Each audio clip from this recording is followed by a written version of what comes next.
जय हिंद। यूपीएससी आयोग पढ़ना है आज हमें। यूपीएससी का फुल फॉर्म क्या है? Union public service commission. ठीक है, यूपीएससी क्यों बनाया गया, क्या काम करता है यूपीएससी? बस केवल यही चीज करता है यूपीएससी। यूपीएससी भारत की केंद्रीय भर्ती एजेंसी है।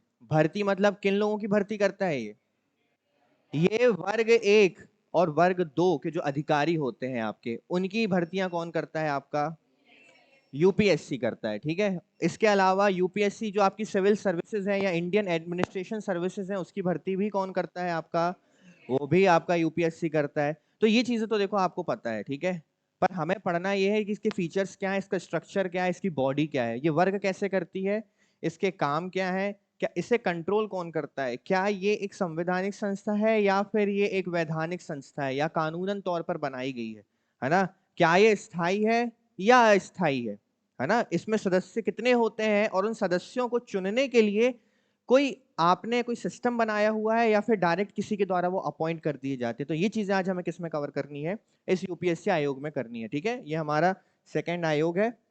तो आगे बढ़ते हैं, समय खराब नहीं करते हैं, जितनी भी मेन फैक्चुअल चीजें हैं वो देख लेते हैं। थोड़ा सा इसका ऐतिहासिक परिदृश्य देख लेते हैं। सबसे पहले 1793। आप कॉर्नवालिस को जानते हैं? कॉर्नवालिस के बारे में पढ़ा भी है हमने। कॉर्नवालिस ने क्या किया?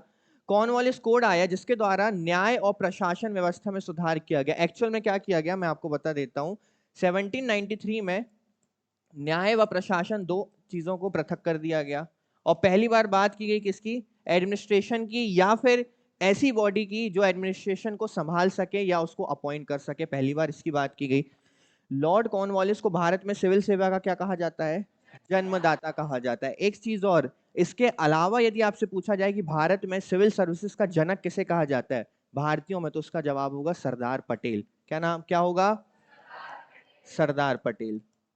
इन्हें भी भारत में सिविल सर्विसेज का जनक कहा जाता है। ठीक है, तो इन्हें बोला जाता है भारत में सिविल सेवा का जन्मदाता। यदि ये आपको नहीं मिले, आपसे सवाल पूछा गया जनक किसे कहा जाता है, तो जवाब क्या होगा? सरदार पटेल होगा। इसके अलावा 1853, अब देखना स्टोरी सुनना। 1853 का अधिनियम आता है। इसके आधार पर लॉर्ड मैकाले समिति का गठन किया गया। इसने सिफारिश की कि नियुक्तियां प्रतियोगी परीक्षाओं के आधार पर हों। ठीक है, सबसे पहले आपका कौन सा अधिनियम आया? 1853। एक समिति का आपको नाम याद रखना है, कौन सी समिति? लॉर्ड मैकाले समिति। लॉर्ड मैकाले समिति वो समिति है जिसने सबसे पहले ये रिकमेंड किया था कि जो नियुक्तियां होती हैं प्रशासनिक अधिकारियों की, वो किस आधार पर होनी चाहिए? परीक्षाओं के आधार पर, यानी प्रतियोगी परीक्षाओं के आधार पर होनी चाहिए। तो हमें एक चीज और पता चली कि सबसे पहले किसने सिफारिश की थी कि प्रतियोगी परीक्षाओं के आधार पर आप नियुक्ति कीजिए? तो मैकाले समिति ने। किस अधिनियम के तहत? 1853 के अधिनियम। फिर आता है 1855। पहली बार कहां पर?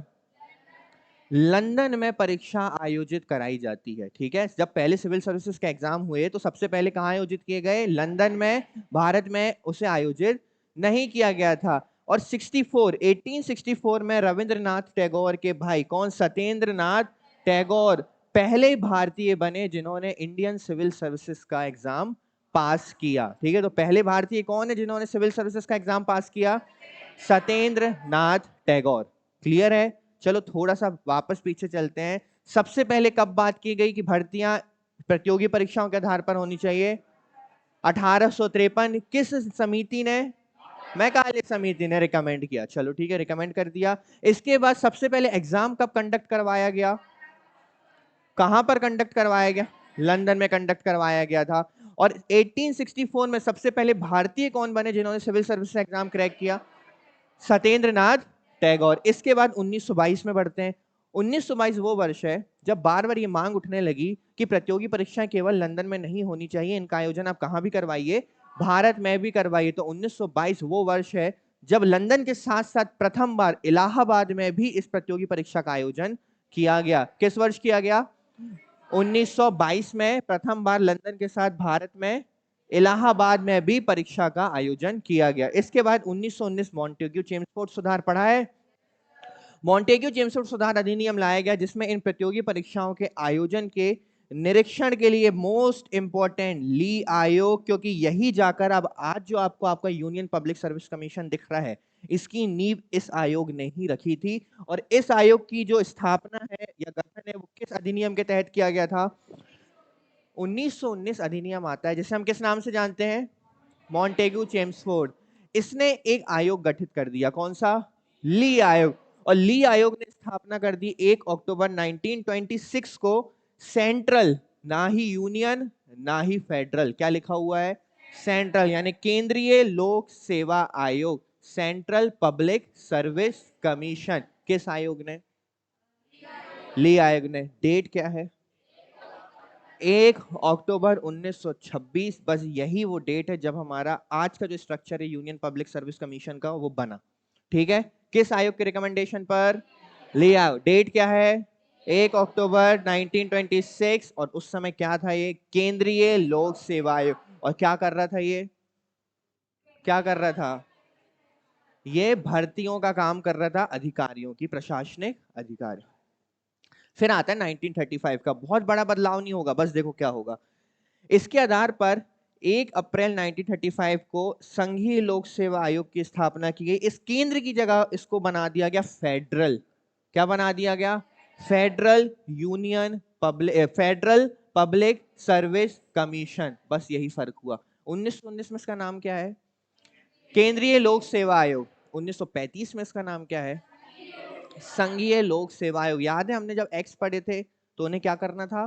फेडरल बनाना था, तो उन्होंने यहां भी फेडरल बनाने की कोशिश की। इसके बाद अब हमारा संविधान कब लागू हुआ? 26 जनवरी 1950 को। फिर इसका नाम, जब इसका राष्ट्रीयकरण कर दिया गया, तो इसका नाम क्या हो गया फिर?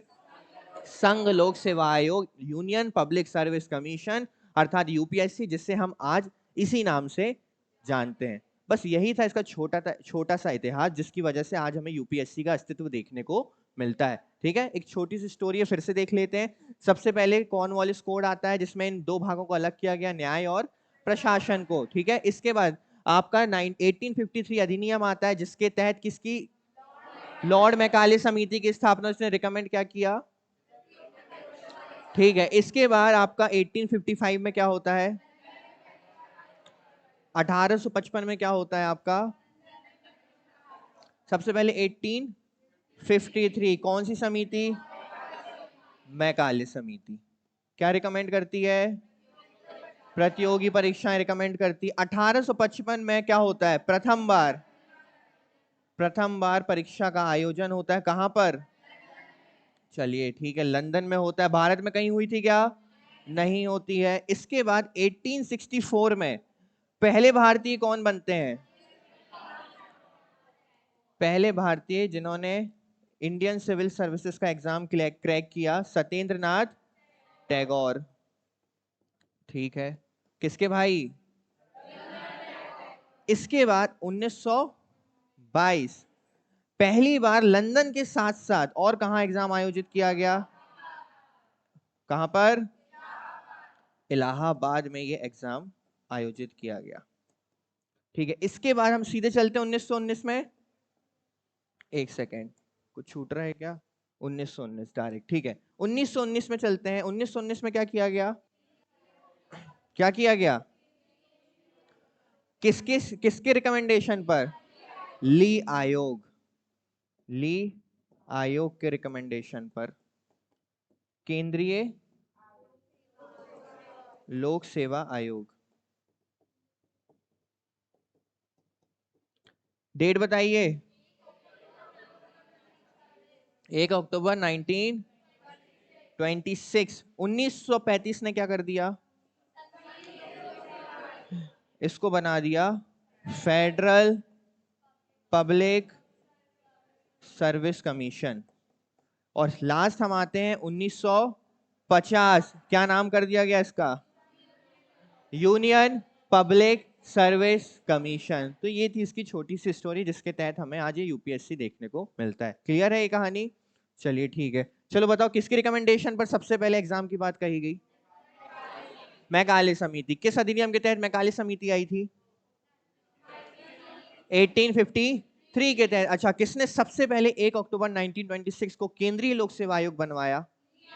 ली आयोग किस अधिनियम या किस एक्ट के रिकमेंडेशन पे आया था? 1919 पे आया था। सबसे पहले भारत में किस स्थान पर परीक्षा आयोजित की गई? कहां पर? इलाहाबाद। ठीक है, चलिए इसके बाद अब इसका सामान्य परिचय देखते हैं। सबसे पहले इसका वर्तमान नाम क्या है? संघ लोक सेवा आयोग, जिसे हम किस नाम से भी जानते हैं? यूनियन पब्लिक सर्विस कमीशन के नाम से भी जानते हैं। अब ध्यान से सुनना, ध्यान से समझना, बहुत सरल चीजें हैं, आपको बहुत इजीली समझ में आएंगी। संविधान के भाग 14 में अनुच्छेद 315 से लेकर 323 तक इसका क्या किया गया है? उल्लेख किया गया है। कौन से भाग में? भाग 14 में। कहां से कहां तक? 315 से 323 तक इसका उल्लेख किया गया है। अब वही चीज आगे देखो, किस प्रकार का निकाय है? संवैधानिक है। अब ये संवैधानिक क्यों? क्योंकि इसका उल्लेख किस में देखने मिलता है? संविधान में इसका उल्लेख देखने मिल गया हमको। किस भाग में? 14 में। इसका मतलब ये एक संवैधानिक निकाय हो गया। अगर इसका उल्लेख संविधान में नहीं होता तो ये संवैधानिक निकाय नहीं कहलाता, या तो ये वैधानिक होता या तो सांविधिक निकाय ये होता। ठीक है, अच्छा स्थायी निकाय का अर्थ बता दीजिए। हाँ, ये एक स्थायी निकाय है जो अपना कार्यकाल हमेशा पूरा करता है, इसे बीच में कभी भी भंग नहीं किया जा सकता, और स्वतंत्र निकाय है, मतलब किसी भी प्रकार का कार्यपालिका का इसके ऊपर दबाव नहीं देखने मिलता है। ठीक है, यहाँ भारत में एक केंद्रीय भर्ती एजेंसी है, ये हम देख चुके हैं, जिसके द्वारा अखिल भारतीय सेवा सहित अन्य केंद्रीय सेवाओं की भर्ती की जाती है। अब वापस आते हैं, कब की गई स्थापना?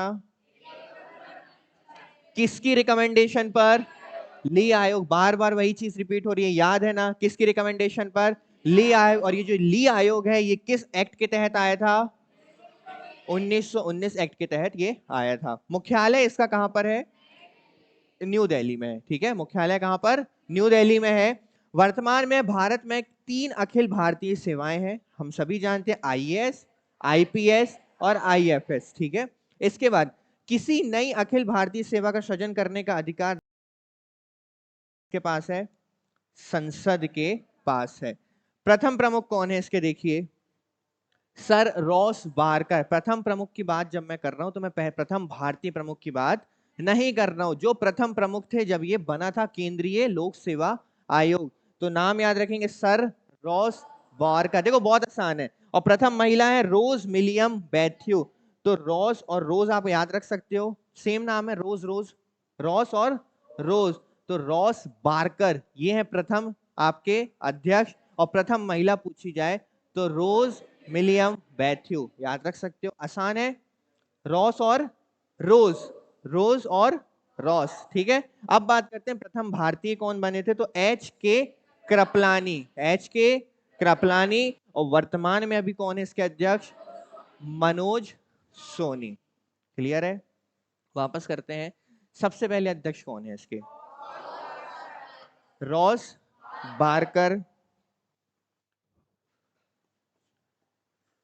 प्रथम अध्यक्ष, रॉस बारकर।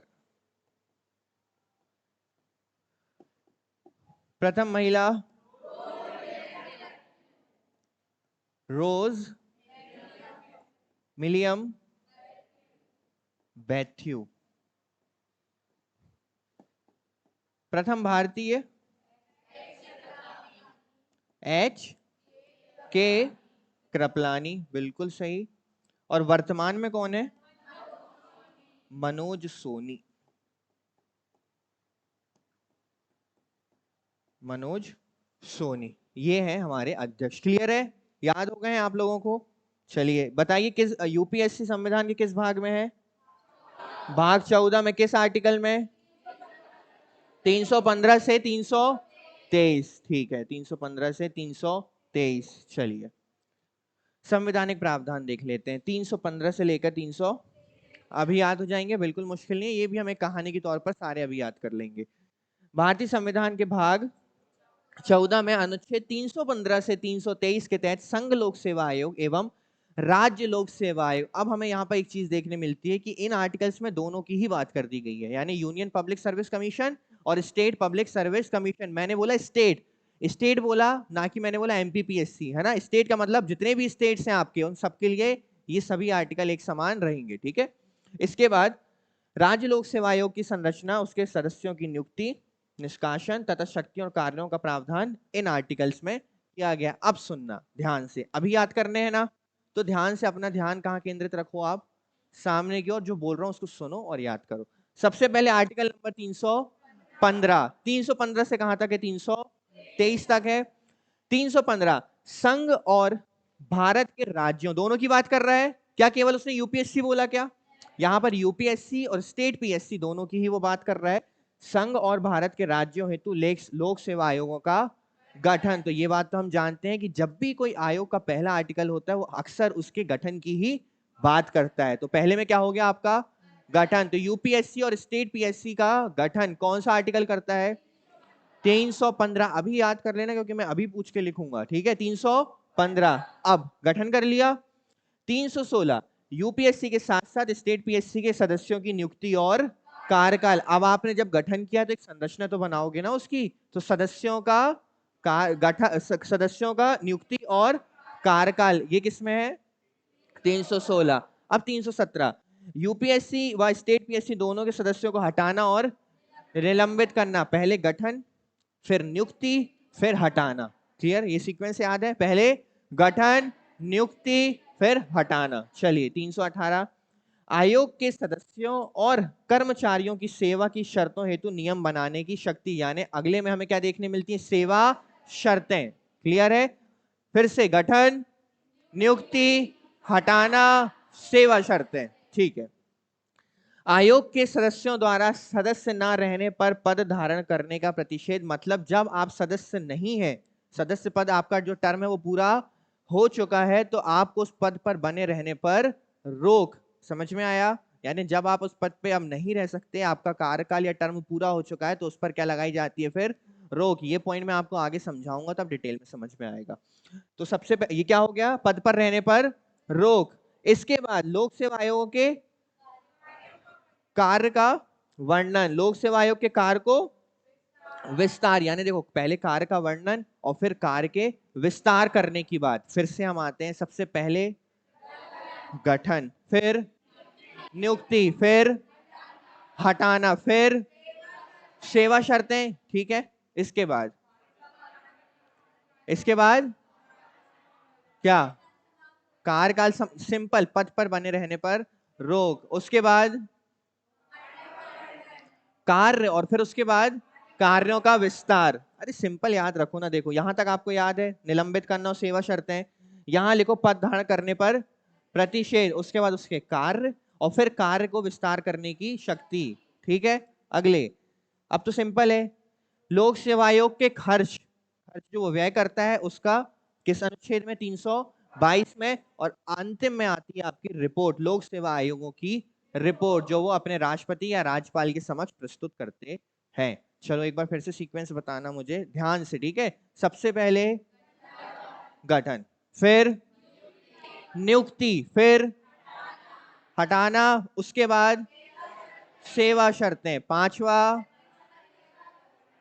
पद पर बने रहने पर प्रतिषेध, फिर कार्य, फिर कार्यों का विस्तार, फिर व्यय, और अंतिम रिपोर्ट। चलिए अब इन सीक्वेंस को जमा लेते हैं। हम किस आर्टिकल से शुरू करना है?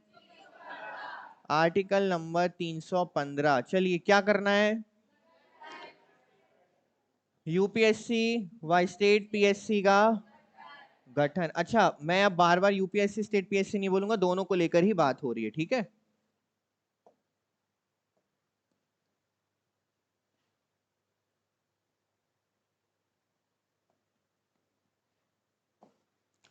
चलिए आर्टिकल 315 हो गया। आर्टिकल 316 बताइए।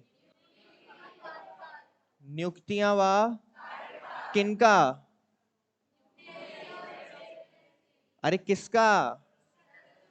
अध्यक्ष व सदस्यों का, ठीक है। 317 पद से हटाना या निष्कासन, ठीक है। इसके बाद 318 क्या है? सेवा शर्तें, बिल्कुल सही, सेवा शर्तें। आर्टिकल 319, पद पर रहने पर प्रतिषेध, कब? जब आपका टर्म पूरा हो चुका हो, ठीक है, प्रतिषेध। आर्टिकल 320, कार्यों का, कार्यों का वर्णन, किसके कार्यों का? आयोग के कार्यों का वर्णन। आर्टिकल 321, कार्यों का विस्तार करने की शक्ति। चलिए 322, आयोग के व्यय, ठीक है। और अंतिम आर्टिकल 323, क्या है? आयोग द्वारा सौंपी गई रिपोर्ट या प्रतिवेदन। रिपोर्ट को क्या बोला जाता है? और प्रतिवेदन। क्लियर है? ये सारे के सारे आर्टिकल संविधान के किस भाग में है? भाग 14, जो कि किससे संबंधित है? यूपीएससी या स्टेट पीएससी से। ये याद होगा तो सब याद हो गया आपको, यही तो पूछा जाएगा आपसे। आर्टिकल नंबर 320 बताओ, आर्टिकल नंबर 321 बताओ। अब जब आपको रटना नहीं है, अगर इनको कि 320 में हम रट लें कि कार्यों का वर्णन है, तो सिंपल है कि इस सीक्वेंस को बस आप याद रख लीजिए। इस सीक्वेंस याद है और ये याद है कि 315 से लेके 323 तक है, तो आपको सब बन जाएगा। क्लियर है? एक बार जल्दी से बता देना बिना सामने देखे। सबसे पहले 315, जल्दी। 316, 317, 318, 319, 320, 321, 322 और 323 रिपोर्ट। क्लियर है? आर्टिकल से याद हो गए हैं। अब आगे बढ़ते हैं, देखते हैं संरचना। अब कितने सदस्य होते हैं, कितने अध्यक्ष होते हैं, इसका निर्धारण कहां किया गया है, ये लिखा कहां गया है, अब ये चीज हमें देखना है। तो देखना संरचना, वर्तमान में इसमें एक अध्यक्ष है और वो इसीलिए क्योंकि सदस्यों की संख्या का उल्लेख नहीं किया गया है किसमें? संविधान में। तो ये हमें पता चलता है कि संविधान में हमें इसका उल्लेख देखने को मिलता नहीं है। किसका? सदस्य संख्या का। इसीलिए हम ये शक्तियां किसको सौंप देते हैं? राष्ट्रपति को। तो अब कौन निश्चित करेगा कि सदस्य कितने होंगे? राष्ट्रपति। सदस्यों की संख्या का उल्लेख नहीं है, यह राष्ट्रपति के स्वविवेक पर निर्भर है। क्लियर है? पर वर्तमान में अभी कितने सदस्य हैं? एक अध्यक्ष और 10 सदस्य। ठीक है। योग्यता, योग्यता का भी उल्लेख संविधान में देखने को नहीं मिलता है। इन्होंने संविधान में कहीं नहीं लिखा कि ये जो योग्यता रखेगा या इस प्रकार की जो एलिजिबिलिटी रखेगा या ये क्राइटेरिया होगा अध्यक्ष या सदस्यों को चुनने का। तो आप मुझे बताइए कि यदि संविधान ये चीज लिख कर नहीं देता है तो ये किसको हम दे देते हैं स्वविवेक पर? ये हमने दे दिया राष्ट्रपति को वापस से। योग्यता का उल्लेख नहीं है, परंतु एक चीज है, भारत सरकार में कम से कम इसको कितने वर्ष? 10 वर्ष कार्य करने का अनुभव होना चाहिए। योग्यता का उल्लेख नहीं है, परंतु भारत सरकार एवं राज्य सरकार के अधीन कम से कम 10 वर्ष कार्य करने का उसे क्या होना चाहिए? अनुभव होना। किसी नए सदस्य को नहीं बनाया जाएगा। अब अध्यक्ष का पद रिक्त होने पर राष्ट्रपति किसी अन्य सदस्य को अध्यक्ष के रूप में नियुक्त कर सकता है। ये लिखा हुआ है आर्टिकल नंबर 316 एक का के अंतर्गत। तो यहां ये मेंशन कर दिया गया क्योंकि ये इंपॉर्टेंट है। अध्यक्ष का पद रिक्त होने पर किसी भी सदस्य को अध्यक्ष नियुक्त कर सकता है। कौन? राष्ट्रपति। किस आर्टिकल के तहत? देखो आर्टिकल नंबर 316 क्या बोलता है? सदस्यों और अध्यक्षों की नियुक्ति की बात करता है। तो बस 316 याद रखना और आर्टिकल नंबर 1 का 1A आपको याद रखना है। याद रहेगा? नियुक्ति, यूपीएससी के अध्यक्ष और अन्य सदस्यों की नियुक्ति भारत के राष्ट्रपति करते हैं। ठीक है। अब कार्यकाल कितना होता है इनका? 6 वर्ष या 65 वर्ष। मतलब या तो आप पहले 6 वर्ष पूरा कर लीजिए या तो 65 वर्ष। अच्छा, अब सवाल ये उठता है कि क्या 6 वर्ष अगर इनके पूरे होते हैं और इनकी आयु 65 वर्ष की नहीं होती है, तो क्या ये पुनः नियुक्त हो सकते हैं उस पद पर? तो इस पर एक बहुत लंबी कहानी है जो मैं आपको आगे की स्लाइड में समझाऊंगा। फिलहाल आप याद रखिए कि इनका कार्यकाल कितना होता है? 6 वर्ष और 65 वर्ष। अच्छा, सेवा शर्तें और वेतन भत्ते कौन डिसाइड करेगा? ये भी राष्ट्रपति डिसाइड करेंगे। वेतन भत्ते और पेंशन सहित सभी सभी खर्च संचित निधि पर भारित होते हैं। कुल मिलाकर जो आपके वेतन भत्ते और पेंशन है ना, सारे एम्प्लॉयज के, ये संचित निधि से ही दिए जाते हैं। ठीक है, तो किस पर भारित है? ये संचित निधि पर भारित है। जल्दी से बताना, संरचना कितने अध्यक्ष? एक। सदस्य कितने? क्या उल्लेख मिलता है संविधान में? नहीं। तो किसके स्वाविवेक पर है? राष्ट्रपति के स्वाविवेक पर है। कम से कम कितने वर्ष काम करने का अनुभव? कहां पर? भारत सरकार या राज्य सरकार? नियुक्ति कौन करेगा? सेवा शर्तें कौन डिसाइड करेगा? वेतन भत्ते कौन डिसाइड करेगा? राष्ट्रपति करेगा। और इनका कार्यकाल कितना होगा? 6 वर्ष या 65 वर्ष की आयु तक, जो भी पहले हो, ये इनका कार्यकाल है। तो शायद अब मुझे आपको ये चीज बताने की जरूरत नहीं पड़ेगी कि अगर नियुक्ति राष्ट्रपति कर रहे हैं तो इस्तीफा भी कौन लेंगे, पद से भी कौन हटाएंगे। चलिए देख लेते हैं। त्याग पत्र किसको? To the president of India के नाम से एप्लीकेशन लिखकर किसे सबमिट करेंगे? अपना राष्ट्रपति। सदस्यों का निलंबन किसके पास है पावर? संघ लोक सेवा आयोग के अध्यक्ष या किसी अन्य सदस्य को भारत के राष्ट्रपति के आदेश से ही उसके पद से हटाया जा सकता है। राष्ट्रपति अध्यक्ष या किसी अन्य सदस्य को उसके कार्यकाल पूर्ण होने से पूर्व भी निलंबित कर सकते हैं, जिसके संबंध में सर्वोच्च न्यायालय का संदर्भ दिया गया है। सर्वोच्च न्यायालय की जांच के पश्चात आप अध्यक्ष या फिर किसी सदस्य को निलंबित कर सकते हैं। पद से हटाना, वही चीज आगे देखिए। यूपीएससी के अध्यक्ष या किसी अन्य सदस्य को निम्न आधारों पर पद से हटाया जा सकता है। वही चीज, पहला दिवालिया, किसी अन्य लाभ के पद पर, या मानसिक या शारीरिक दुर्बलता है। इन आधारों पर उसे पद से हटाया जा सकता है। किसके द्वारा?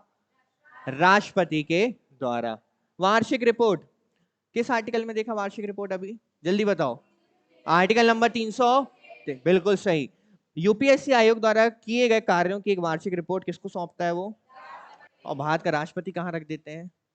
कहाँ रखते हैं भारत के राष्ट्रपति उस रिपोर्ट को? घर पे कवर्ड खोल के अंदर बंद कर देते हैं। कहाँ? संसद के समक्ष। किसके समक्ष?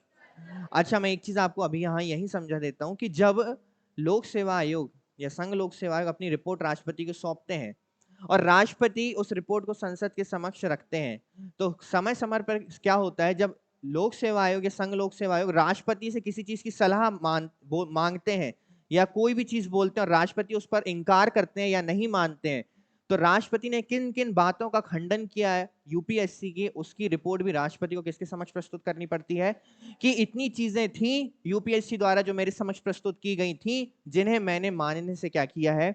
इनकार किया है। तो वो इनकार जो बातें की गई हैं और वो क्यों की गई हैं, इस चीज की रिपोर्ट भी राष्ट्रपति को कहां सौंपना पड़ता है?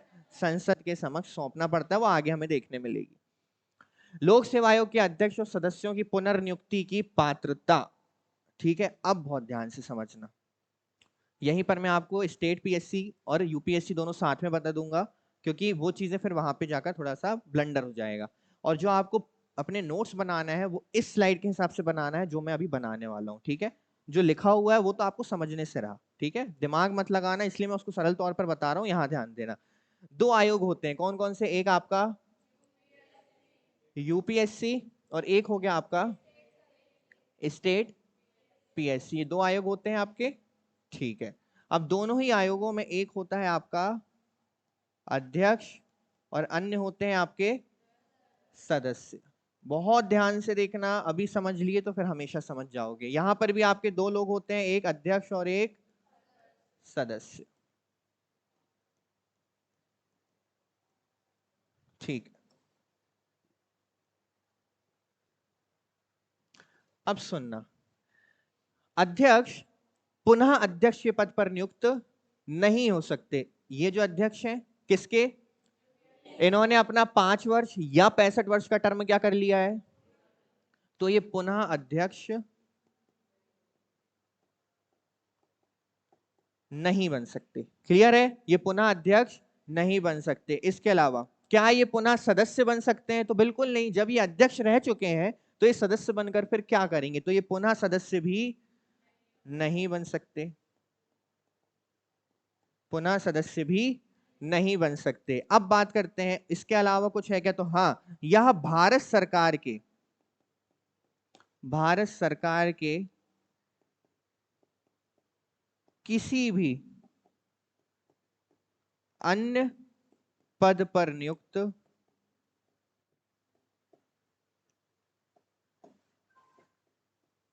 नहीं हो सकते। समझ में आया? कुल मिलाकर अध्यक्ष को यूपीएससी अध्यक्ष बनने के बाद अपने घर पर ही बैठना पड़ेगा। अध्यक्ष पुनः अध्यक्ष बन सकते हैं। अभी बात किसकी हो रही है? अध्यक्ष की। यूपीएससी के अध्यक्ष की। पुनः अध्यक्ष नहीं बन सकते, पुनः सदस्य नहीं बन सकते, पुनः भारत सरकार के किसी अन्य पद पर नियुक्त नहीं हो सकते हैं। यहां तक कहानी समझ में आई। अब हम चलते हैं किस पर? यूपीएससी के सदस्यों पर। ठीक है,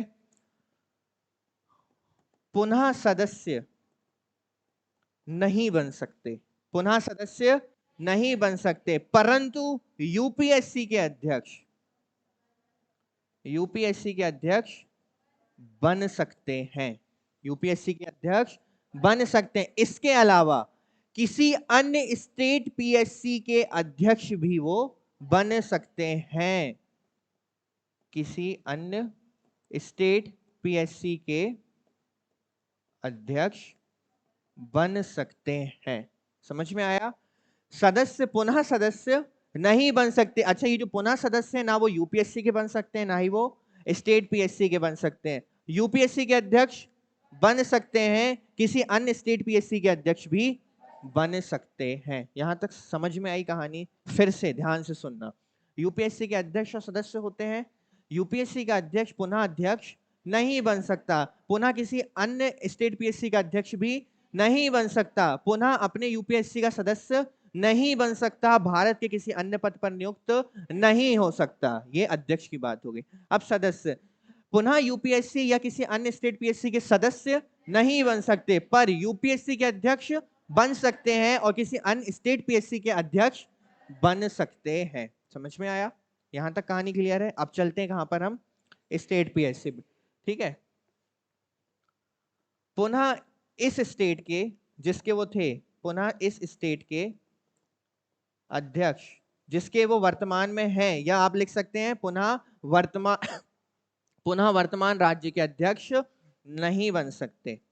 मान लीजिए कि ये अभी एमपीपीएससी के क्या हैं, तो पुनः एमपीपीएससी के ये अध्यक्ष नहीं बन सकते। सदस्य इस किसी भी चीज के ये नहीं बन सकते, परंतु किसी अन्य स्टेट पीएससी के और यूपीएससी के अध्यक्ष ये बन सकते हैं। ठीक है, यूपीएससी व अन्य स्टेट पीएससी के अध्यक्ष ये बन सकते हैं। समझ में आई कहानी? देखो सिंपल, मैं आपको एक सरल चीज बताऊं, कोई भी अध्यक्ष पुनः सदस्य नहीं बनता, अब वो कहीं का भी हो। इतनी चीज याद रख सकते हो, चाहे वो स्टेट पीएससी का हो, चाहे वो यूपीएससी का, क्योंकि वो ऑलरेडी जब बड़े पद पर जा चुका है अध्यक्ष के, तो पुनः अपना अध्यक्ष सदस्य का पद ग्रहण नहीं करता। बात करते हैं तो सिंपल है कि ये जो सदस्य हैं, ये इसके क्या बन सकते हैं? अध्यक्ष बन सकते हैं, और ये इसके भी क्या बन सकते हैं? अध्यक्ष बन सकते हैं। बस ये क्या नहीं बन सकते? पुनः सदस्य नहीं बन सकते। ठीक है, वैसे ही जो अध्यक्ष होते हैं, ये मान लीजिए अभी जिस स्टेट के अध्यक्ष हैं उसके तो अध्यक्ष दोबारा नहीं बन सकते, परंतु किसी दूसरे स्टेट के और यूपीएससी के अध्यक्ष ये बन सकते हैं। यहां तक कहानी क्लियर है अच्छे से? अब सदस्यों की ओर चलें।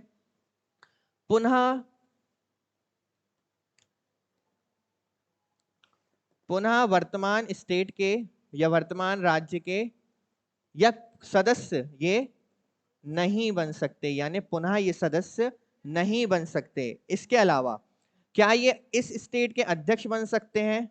तो बिल्कुल बन सकते हैं। वर्तमान राज्य के अध्यक्ष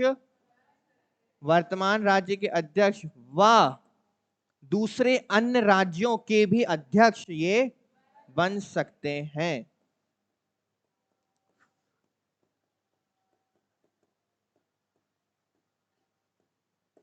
दूसरे अन्य राज्यों के भी ये अध्यक्ष बन सकते हैं। इसके अलावा क्या ये यूपीएससी के अध्यक्ष बन सकते हैं? तो इसका जवाब होगा हाँ, ये यूपीएससी के भी अध्यक्ष बन सकते हैं। ये यूपीएससी के भी अध्यक्ष बन सकते हैं।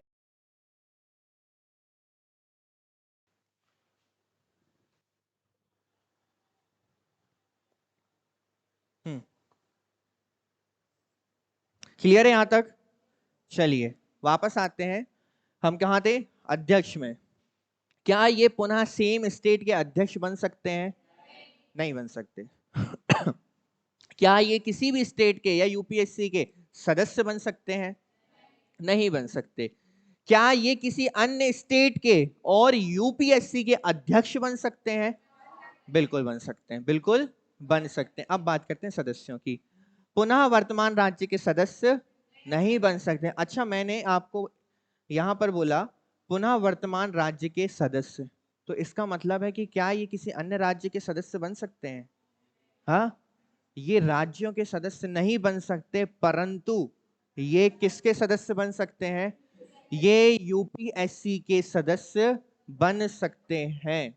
ये यूपीएससी के अध्यक्ष भी बन सकते हैं और यूपीएससी के सदस्य भी बन सकते हैं। इसके अलावा इस वर्तमान राज्य में जहां पर ये सदस्य हैं या रह चुके हैं, ये इसके अध्यक्ष, ठीक है। कुल मिलाकर एक चीज बताऊं मैं आपको, जो स्टेट का सदस्य वो ये भी बन सकता है, वो ये भी बन सकता है और वो ये भी बन सकता है। बस वो एक चीज नहीं बन सकता कि वो जिस स्टेट में है वहां का सदस्य या किसी अन्य राज्य का सदस्य नहीं बन सकता। समझ में आई चीजें? एक बार और रिवाइज करें अच्छे से, पूरा ब्लैंक मिटाकर साफ। चलिए एक बार और करते हैं। ये हो गया आपका यूपीएससी। इस बार आप बताइएगा, मैं लिखूंगा स्टेट पीएससी। चलिए, ये हो गए आपके अध्यक्ष, ये हो गए सदस्य, यहाँ हो गए आपके अध्यक्ष और यहाँ हो गए आपके सदस्य। ये टेबल आप ऐसे ही बनाएंगे, लेक्चर देख लेना आप यूट्यूब पे और देखकर ही बनाना। चलिए ये बताइए, क्या ये पुनः अध्यक्ष बन सकते हैं? पुनः अध्यक्ष बन सकते हैं? तो ये नहीं बन सकते। पक्का? क्या ये पुनः सदस्य बन सकते हैं? नहीं बन सकते। अच्छा, जब मैंने बोला पुनः अध्यक्ष, तो ना ये पुनः अध्यक्ष बन सकते हैं यूपीएससी के, ना ही ये पुनः अध्यक्ष बन सकते हैं, क्योंकि ये ऑलरेडी सबसे बड़ा जो पद था वो ग्रहण कर चुके हैं, तो अब ये छोटे पदों पर नहीं जाएंगे। इसके अलावा भारत सरकार के किसी अन्य पद पर नियुक्त हो सकते हैं क्या? तो ये उस पर भी नियुक्त नहीं हो सकते हैं। यहां तक क्लियर है? इसके बाद बात करते हैं सदस्यों की, ठीक है। क्या ये पुनः यूपीएससी के सदस्य बन सकते हैं? क्या ये पुनः किसी अन्य राज्य के सदस्य बन सकते हैं? तो ये दोनों ही नहीं बन सकते हैं। क्लियर है? क्या ये यूपीएससी के अध्यक्ष बन सकते हैं? क्या ये किसी अन्य राज्य के अध्यक्ष बन सकते हैं? बिल्कुल बन सकते हैं, बिल्कुल बन सकते हैं। यहां तक कहानी क्लियर है? मतलब जो सदस्य हैं वो पुनः सदस्य तो नहीं बन सकते, पर यूपीएससी के अध्यक्ष और किसी अन्य आयोग के अध्यक्ष वो बन सकते। अब चलते हैं हम कहां पर? स्टेट पीएससी में। स्टेट पीएससी में क्या ये पुनः उसी स्टेट पीएससी के अध्यक्ष बन सकते हैं? ठीक है, वर्तमान राज्य के अध्यक्ष बन सकते हैं? नहीं। क्या कहीं भी सदस्य बन सकते हैं? नहीं। किसी अन्य राज्य या स्टेट पीएससी व यूपीएससी के अध्यक्ष बन सकते हैं? बिल्कुल बन सकते हैं। ठीक है, ये यूपीएससी के अध्यक्ष भी बन सकते हैं और किसी अन्य राज्य के अध्यक्ष भी बन सकते हैं। क्लियर है? अब चलते हैं सदस्यों की ओर, जिसके जो सबसे ज्यादा चीजें बन सकते हैं। ठीक है, ये वर्तमान राज्य व अन्य राज्य के सदस्य नहीं बन सकते। सदस्य नहीं बन सकते। क्या ये वर्तमान राज्य के अध्यक्ष बन सकते हैं? वर्तमान राज्य के व अन्य स्टेट पीएससी के व यूपीएससी के अध्यक्ष क्या ये बन सकते हैं? बन सकते हैं अध्यक्ष। इसके अलावा ये यूपीएससी के क्या बन सकते हैं, सदस्य भी बन सकते हैं, यूपीएससी के सदस्य भी बन सकते हैं। तो ये सारी चीजें समझ में आई। ये टेबल अगर आपने एक बार कॉपी में रिवीजन करके बना ली, मतलब आपको सारी चीजें क्रिस्टल क्लियर। अब इन चीजों को अगर मैं एक एक लाइन में लिख देता तो शायद वो चीजें आपको समझ में उतनी बेहतर से नहीं आती, इसलिए ये टेबल हमने बनाई है। एक बार लेक्चर को जरूर रिवाइज करना और बिना देखे कॉपी में क्या करना, इस टेबल को बनाना, 2 बार 3 बार रिवीजन करना। एक बार आपने बना लिया उसके बाद हमेशा आपको ये चीज याद रहेगी। क्लियर है? आगे बढ़े। तो ये थी पुनर्नियुक्तियों की पात्रता सभी की। मैंने आपको यहाँ पर स्टेट पीएससी भी बता दिया और यहाँ पर आपको यूपीएससी। चलिए आगे बढ़ते हैं। इसके बाद यही चीज बताइए मैंने आपको, ये 4 लाइन में लिखी हुई है। इसके बाद वर्तमान में इसके अध्यक्ष कौन है? अभी मनोज सोनी वर्तमान में इसके अध्यक्ष हैं। ठीक है, पहला नाम आपको पता है रॉस बारकर। ये सारी लिस्ट है, इतने सारे नाम याद रखना मुमकिन नहीं है, बट एक बार इनको पढ़ जरूर लेना, है ना, ताकि आपके दिमाग में रहे कि आपने ये नाम कहीं पर देखे हैं, इतना बस कर लेना। ठीक है, ये सारे के सारे क्या हैं, आपके यूपीएससी के अब तक के अध्यक्ष रह चुके हैं। वर्तमान में कौन है? ये याद रख लेना कि मनोज सोनी के पहले कौन थे? प्रदीप कुमार या प्रदीप जोशी आपके पहले थे, है ना। इसके बाद हमने सारी चीजें देख ली। ये एच के कृपलानी कौन है? आपके पहले भारतीय। चलिए आगे बढ़ते हैं। लोक सेवा आयोग के कार्य क्या होते हैं? ठीक है, हमने सारी चीजें देख ली, संरचना देख ली है। कितने सदस्य थे? एक अध्यक्ष, और कितने वर्ष का अनुभव होना चाहिए? 10 वर्ष का। नियुक्ति कौन कर रहा था? इस्तीफा किसे सौंप रहे थे? पद से कौन हटा रहा था? इनका कार्यकाल कितना था? 6 वर्ष और 65 वर्ष। यूपीएससी का मुख्यालय कहां पर है? दिल्ली में। ये सारी चीजें, सेवा शर्तें, वेतन भत्ते कौन निर्धारित कर रहा था? ये सब देख लिया था। और जो पात्रता है पुनर्नियुक्ति की वो हमने अच्छे से समझ लिया। अब हम देखते हैं इसके कार्य क्या है। तो बहुत ज्यादा कार्य तो नहीं है, क्योंकि ये क्या है, एक केंद्रीय भर्ती एजेंसी है, तो इसका सारे के सारे कार्य किसके आसपास घूमेंगे? भर्तियों के आसपास घूमेंगे। अखिल भारतीय सेवाओं, केंद्रीय सेवा, केंद्र शासित प्रदेशों की लोक सेवा आयोगों में नियुक्ति की परीक्षाओं का क्या करता है? ये आयोजन करता है। 2 या 2 से अधिक राज्यों के द्वारा अपेक्षा करने पर विशेष योग्यता वाले अधिकारियों के लिए नियुक्ति भर्ती। अब क्या है, मान लीजिए कि 2 या 2 से अधिक जो राज्य हैं वो बोलते हैं कि हमें कोई स्पेशल अधिकारी की जरूरत है। ठीक है, जो हम 2 राज्यों का एक होगा। अब इस प्रकार की डिमांड करेंगे यूपीएससी के सामने, तो उसकी अलग से एग्जाम कौन कंडक्ट करवाएगा? कि एक अलग से पद का सृजन करवा के, या अलग से एक पद के लिए, अखिल भारतीय पद नहीं कहलाएगा, याद रखना। अखिल भारतीय पद आईएएस, आईपीएस, आईएफएस अलग है। मान ली यूपीएससी का केवल यही एग्जाम करवाता है, आप खुद बताओ। यूपीएससी केवल क्या आईएएस आईपीएस के एग्जाम करवाता है?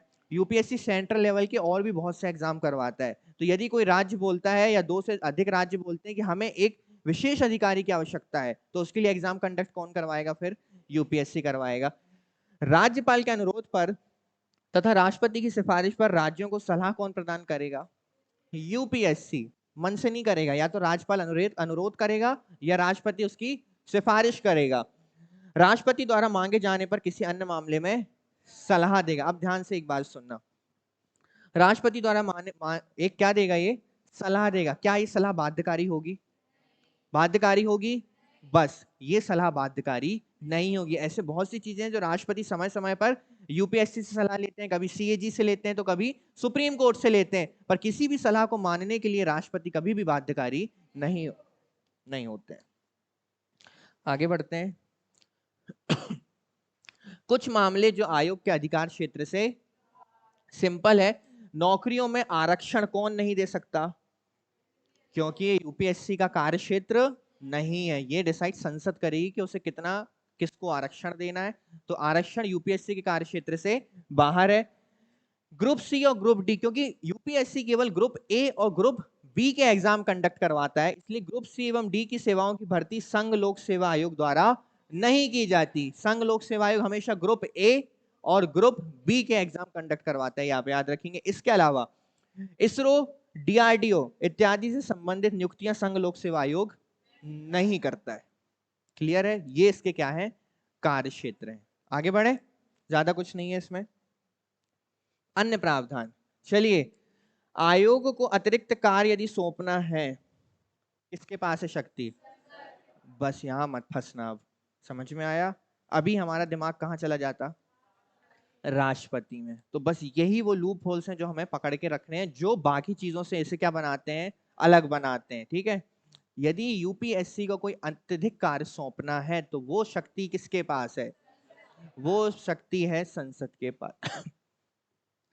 संसद आयोग के अधिकार क्षेत्र में प्राधिकरण, कॉरपोरेट निकाय, सार्वजनिक संस्थान की निजी प्रबंधन का कार्य भी दे सकती है, यदि कौन चाहे, संसद चाहे। और ये संसद जो है, यही बात हो रही है अतिरिक्त कार्य सौंपना, मतलब प्राधिकरण, कॉरपोरेट या फिर सार्वजनिक संस्थान से संबंधित भी यदि कार्य सौंपने हैं किसको, यूपीएससी को, तो कौन सौंपेगा, संसद सौंपेगी। हर वर्ष अपने कार्यों की रिपोर्ट किसको देता है, राष्ट्रपति को देता है। यहां देखना, जिन मामलों में आयोग की सलाह स्वीकार नहीं की गई है, किसने नहीं की, राष्ट्रपति ने, उन मामलों के संदर्भ में राष्ट्रपति को ज्ञापन प्रस्तुत करना होता है, किसके समक्ष, संसद के समक्ष। ऐसा नहीं कि आपसे यूपीएससी ने जहां जहां सलाह मांगी और आपने उसको मना कर दिया तो कोई आपसे पूछेगा नहीं, आपको लिखित तौर पर ज्ञापन के संदर्भ में उसे प्रस्तुत कहां करना पड़ेगा, संसद के समक्ष प्रस्तुत करना पड़ेगा।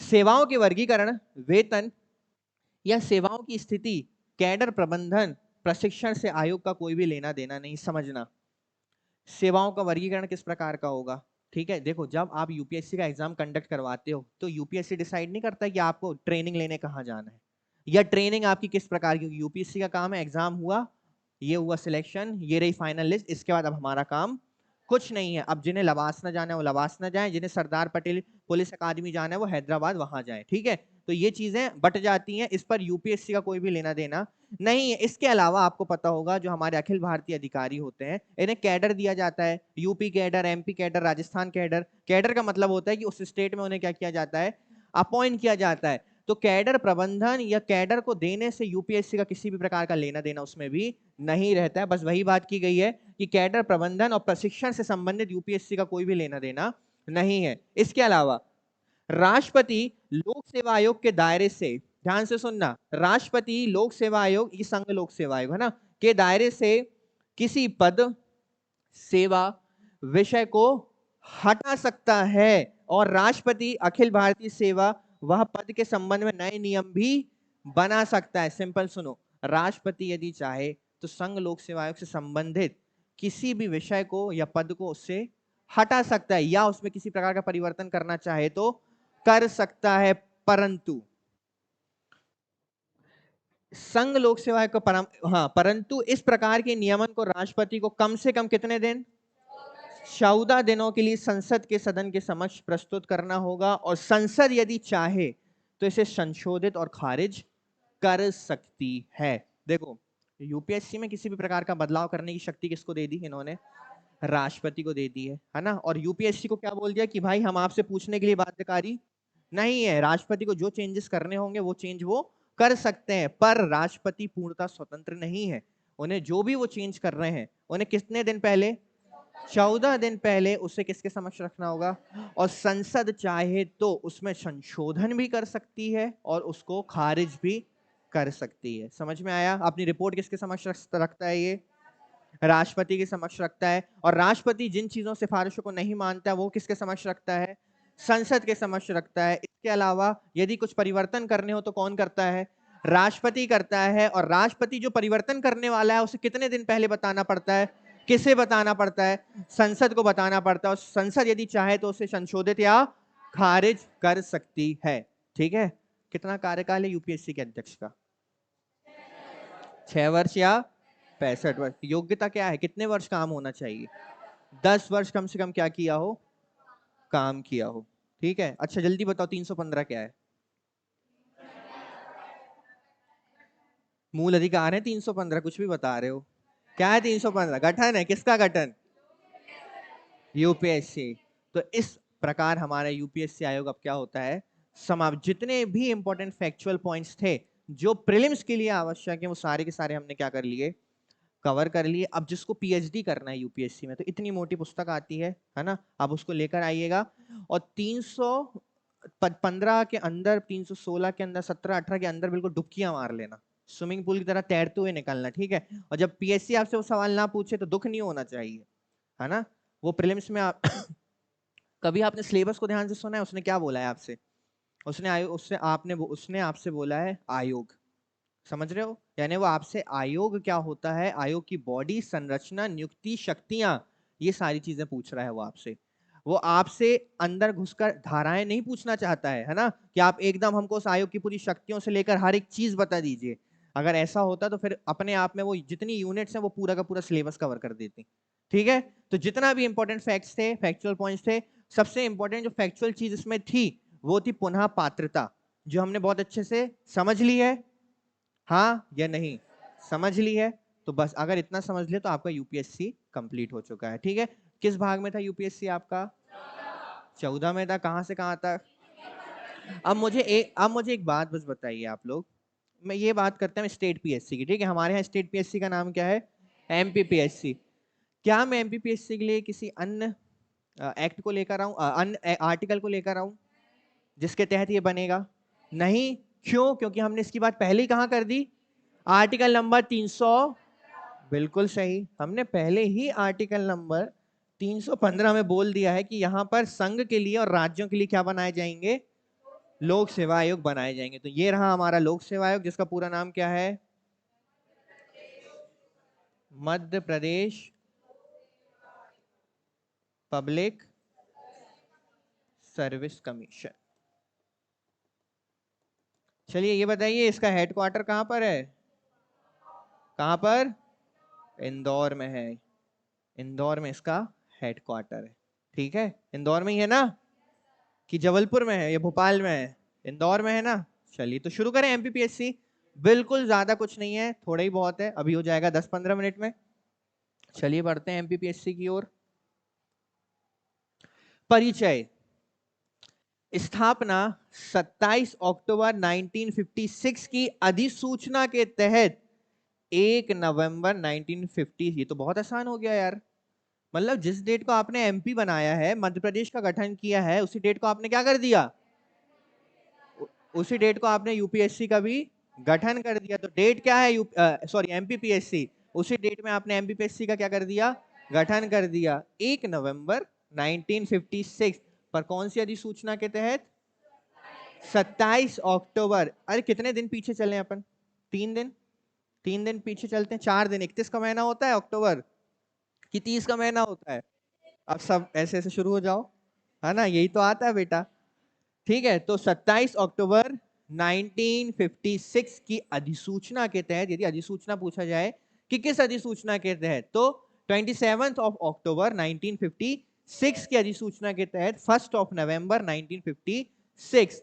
तो बस इतना याद रखना कि जिस समय हमारा मध्य प्रदेश बना उसी डेट को हमारा एमपीपीएससी भी अस्तित्व में आया था। ठीक है, मध्य प्रदेश लोक सेवा आयोग का गठन राज्य पुनर्गठन अधिनियम की धारा 1956। अब ये अलग चीज है, ये हमारे राज्य पुनर्गठन की धारा 1956, उसकी धारा 118। ये धारा है, वो अनुच्छेद है, फर्क समझ में आ रहा है? वो अनुच्छेद था 315, ये धारा है 118(3). किसकी धारा? राज्य पुनर्गठन अधिनियम की धारा, याद रहेगा, राज्य पुनर्गठन अधिनियम की धारा 118, उसका सब क्लॉज 3। ठीक है, राज्य लोक सेवा आयोग को राज्य के प्रशासन का शिल्पकार कहा जाता है, राज्य के प्रशासन का शिल्पकार। मध्य प्रदेश लोक सेवा आयोग की प्रथम परीक्षा 1958 में की गई थी, जब ये बना उसके 2 वर्ष के बाद। ठीक है, इसकी प्रकृति कैसी है? अरे बिल्कुल संवैधानिक होगी, 315 में लिखा है यूपीएससी के साथ साथ हम स्टेट पीएससी भी बनाएंगे, तो बिल्कुल इसकी प्रकृति किस प्रकार की होगी? संवैधानिक होगी। अब संवैधानिक होगी तो आपकी ये स्वतंत्र भी तो होगी ना, यहां लिखा नहीं, इसका मतलब ये तो नहीं कि स्वतंत्र नहीं है। इसके बाद सदस्य संख्या। सदस्य संख्या का संविधान में वर्णन, जब यूपीएससी की सदस्य संख्या का वर्णन नहीं है तो एमपीपीएससी या स्टेट पीएससी का कैसे हो सकता है? परंतु वर्तमान में मध्य प्रदेश की हम बात करते हैं, राज्य लोक सेवा आयोग में अध्यक्ष सहित कितने हैं? ये एमपीपीएससी की बात कर रहे हैं हम, है ना, ये चेंजेस भी हो सकते हैं। ठीक है, एमपी में भी फिलहाल कितने अध्यक्ष सहित? 5 अध्यक्ष सहित कितने हैं? 5 सदस्य हैं आपके एमपीपीएससी में। अध्यक्ष और सदस्यों की नियुक्ति, आपके स्टेट का राष्ट्रपति कौन होता है? राज्यपाल होता है। तो आपके इन सदस्यों की नियुक्ति कौन करेगा? राज्यपाल। वहां कौन कर रहा था? राष्ट्रपति। सदस्य संख्या व योग्यता का उल्लेख नहीं है, परंतु वही चीज भारत सरकार व राज्य सरकार के अधीन 10 वर्ष कार्य करने का क्या हो। अध्यक्ष और सदस्यों का कार्यकाल अब यहां चेंज हो जाएगा। वहां कितना था 665, यहां पर हो जाएगा 662। याद रखेंगे स्टेट पीएससी में 662 है, पहले ये और कम था। देखो 41वां संविधान संशोधन 1976 के तहत राज्य लोक सेवा आयोग के सदस्यों का कार्यकाल 60 वर्ष से बढ़ाकर 62 वर्ष कर दिया गया। पहले कितना था, अब कितना है 62 वर्ष। यूपीएससी का कितना है 665, स्टेट पीएससी का कितना है और एमपीपीएससी का कितना है 662। क्लियर है, ये देख लेना। इसके बाद आयोग का कार्यवाहक अध्यक्ष कौन नियुक्त करेगा। कार्यवाहक अध्यक्ष क्या होता है, ये जब अध्यक्ष अनुपस्थित होता है, वो किसी भी कारण से हो सकता है, बीमार चल रहा हो, उसकी मृत्यु हो गई हो, दिवालिया के तहत उसको कुछ भी कर दिया गया हो, हटा दिया गया हो, तो भी उसकी कार्यवाहक के तौर पर कौन नियुक्त कर सकता है, राज्यपाल। यूपीएससी में कौन करता था, राष्ट्रपति। सेवा शर्तें कौन निर्धारित करेगा, यूपीएससी में कौन करता था। वेतन भत्तों में कोई भी अलाभकारी परिवर्तन नहीं होगा। अलाभकारी है ना, लाभकारी परिवर्तन नहीं, ये है अलाभकारी। वेतन भत्तों में कोई भी अलाभकारी परिवर्तन नहीं। वेतन भत्ते राज्य की वही चीज है। आपके वेतन भत्ते कहां से दिए जाते हैं, संचित निधि। नियुक्ति त्याग पत्र पर पद से हटाने की शक्ति किसके पास है, पद से हटाने की शक्ति राज्यपाल के पास नहीं है। कौन हटाएगा, राष्ट्रपति। और हटाए जाने की प्रक्रिया संघ लोक सेवा आयोग की तरह सेम वही, मतलब सुप्रीम कोर्ट की जांच और फिर पद से हटा दिया जाएगा। क्लियर है। अच्छा, ये इस्तीफा किसको देंगे, किसको, राज्यपाल को। किसको देंगे, यूपीएससी वाले इस्तीफा किससे दे रहे थे, यूपीएससी वाले अध्यक्ष सदस्यों को पद से कौन हटा रहा था, स्टेट पीएससी के अध्यक्ष सदस्यों को पद से कौन हटा, राष्ट्रपति। बिल्कुल सही। चलिए, फर्क समझ में आ रहा है। श्री डीवी रेगे कौन है आपके प्रथम अध्यक्ष, डीवी रेगे, ठीक है। वर्तमान कौन है आपके, राजेश लाल मेहरा। ये लिस्ट है आपके अध्यक्ष की, एक बार आपको नजर दौड़ाना पड़ेगा। सेठ, मुशरान, राधाकृष्णन, श्रीवास्तव, तिवारी, सिन्हा, सुंदरम, पेटर, शर्मा, कौल, मेहरा, दुबे। ऐसे तो याद नहीं होगा। याद करने के लिए क्या करना पड़ेगा, थोड़ा समय देकर इन नामों को थोड़े धीरे धीरे हमें क्या करना पड़ेगा, देखना पड़ेगा। रटना मत इन नामों को, केवल देख लेना।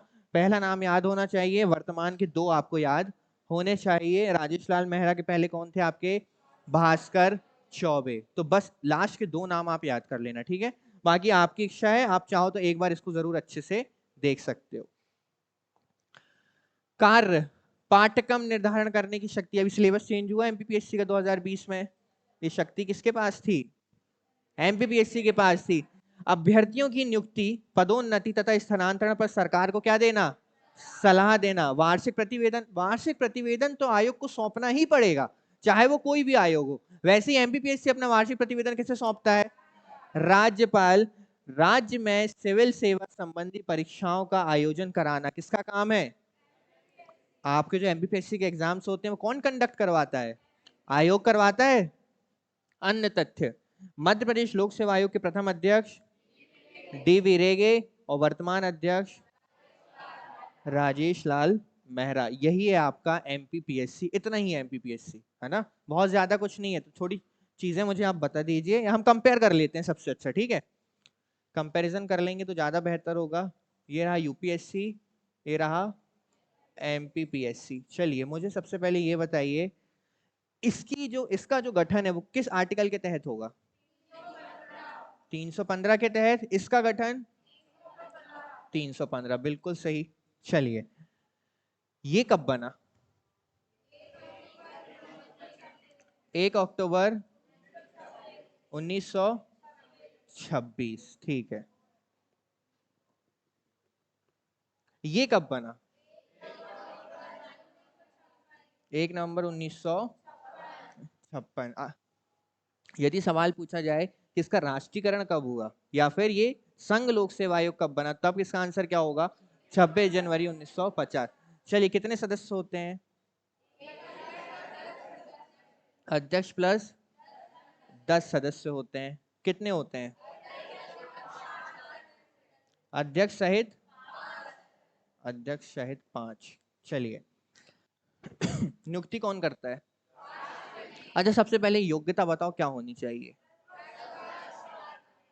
10 वर्ष कार्य करने का अनुभव। सेम चीज, 10 वर्ष कार्य करने का अनुभव होना चाहिए। ठीक है। नियुक्ति कौन करेगा? राष्ट्रपति। नियुक्ति कौन करेगा? राज्यपाल। पद से कौन हटाएगा? राष्ट्रपति। पद से कौन हटाएगा? यहां आप लोगों ने बहुत अच्छा खेल गए, समझ में आ गया। कौन पद से हटाएगा? राष्ट्रपति। इस्तीफा किसे सौंपेंगे? राष्ट्रपति को इस्तीफा सौंपा। इस्तीफा किसे सौंपेंगे? बहुत बढ़िया, राज्यपाल को। ठीक है। वेतन भत्ते सेवा शर्तें कौन निर्धारित करेगा? राष्ट्रपति। वेतन भत्ते सेवा शर्तें कौन निर्धारित? राज्यपाल। इनका कार्यकाल कितना होगा? 6। कार्यकाल कितना होगा? 6 62। इसका गठन राज्य पुनर्गठन आयोग की किस धारा के तहत किया गया है? 118 3। सारी चीजें समझ में आ गई हैं। पद से हटाने की शक्ति किसके पास है? ये करवाता है आपके ग्रुप ए और बी के एग्जाम, मतलब ग्रुप 1 और 2, और ये कराता है आपके स्टेट लेवल के एग्जाम। क्लियर है? समझ में आया? अच्छे से समझ में आया। चलिए आगे बढ़े। अब एक चीज और रह जाती है, joint state public service commission. ठीक है। जॉइंट स्टेट मतलब हाँ, कि दो राज्यों की कितनी पब्लिक सर्विस कमीशन हो? केवल एक हो, यानी दो राज्यों के लिए केवल एक ही पीएससी काम करता है। अब इसकी चीजें सिर्फ आपको समझना है, इसमें कुछ रटने लायक नहीं है। देख लो क्या होता है ये। भारतीय संविधान के अनुच्छेद 315 के अनुसार दो या दो से अधिक राज्यों की आपसी सहमति से राज्यों के उस समूह के लिए एक लोक सेवा आयोग का गठन किया जा सकता है। दोनों राज्यों की सहमति से एक पीएससी का गठन किया जा सकता है। संसद कानून द्वारा संयुक्त राज्य लोक सेवा आयोग joint state public service commission की नियुक्ति का प्रावधान कर सकती है। मतलब ये शक्ति किसके पास है? संसद के पास है।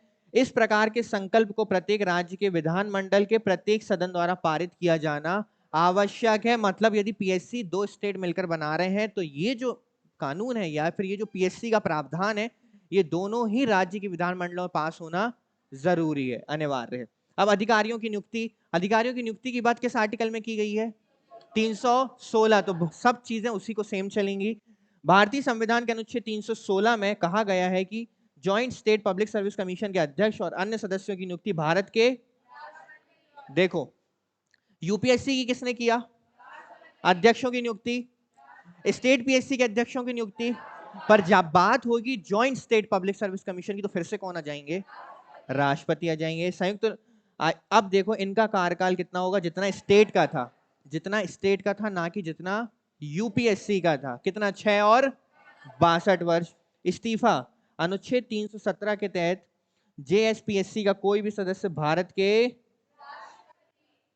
राज्यपाल को इस्तीफा, क्योंकि सीधी बात है, देखो अगर दो राज्य होंगे तो उसके दो राज्यपाल होंगे, फिर बात फंस जाएगी कि किस राज्यपाल को इस्तीफा देना चाहिए। तो सिंपल है, राज्यपाल को ना देकर किसको देना है? हमको राष्ट्रपति को देना है। ठीक है। सर्वोच्च न्यायालय द्वारा संदर्भ दिए जाने के बाद राष्ट्रपति को आयोग के अध्यक्ष या किसी अन्य सदस्य को उसके कार्यकाल से निलंबित करने का अधिकार प्राप्त। वही चीजें सेम रिपीट हो रही हैं।